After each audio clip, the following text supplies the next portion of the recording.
Iginiit ng Department of Agriculture ang kahalagahan ng bawat butil ng bigas, sabay sa pagdiriwang ng National Rice Awareness Month. Nagbabalik si Vel Custodio sa detalye. Be responsible. Yan ang isinusulong ng Department of Agriculture kasunod ng pagdiriwang ng National Rice Awareness Month. Ipinapaalala nito ang kahalagahan ng bawat butil ng bigas sa ating buhay at kultura. Sa kampanyang Be Responsible ay nagbibigay paalala na maging mas sensitibo sa pagkonsumo ng bigas, irespeto ang pagod ng ating mga magsasaka at suportahan ang lokal na produksyon. Kasama rito ang abakada ng responsableng pagkain ng bigas. A. Para sa paghalo ng adlay, mais at saba sa pagkain. B. Na nangangahulugang pagkain ng mas masustansyang brown rice. K. Na nangangahulugang huwag magsayang ng kanin. At D. Na dapat piliin ang bigas na gawa ng Pilipinas.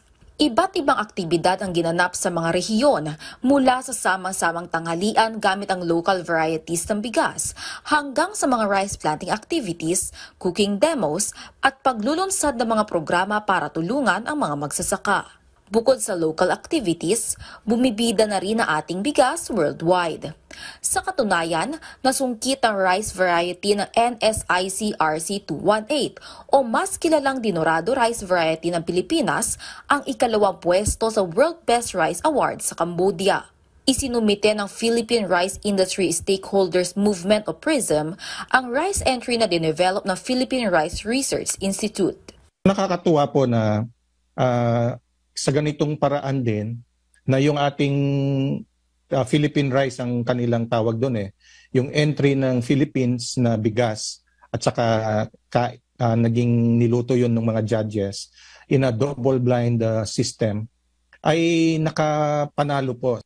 Dinaig ng kalidad ng Dinorado rice ang halos 30 rice entries mula sa iba't ibang bansa. Patunay lamang ito na nananatiling world-class ang bigas ng Pilipinas na mula sa ani ng ating mga lokal na magsasaka. Kaya ngayong National Rice Awareness Month, dapat pangalagaan ang bawat butil at pataasin ang suporta para sa lokal na agrikultura. Vel Custodio para sa Pambansang TV sa Bagong Pilipinas.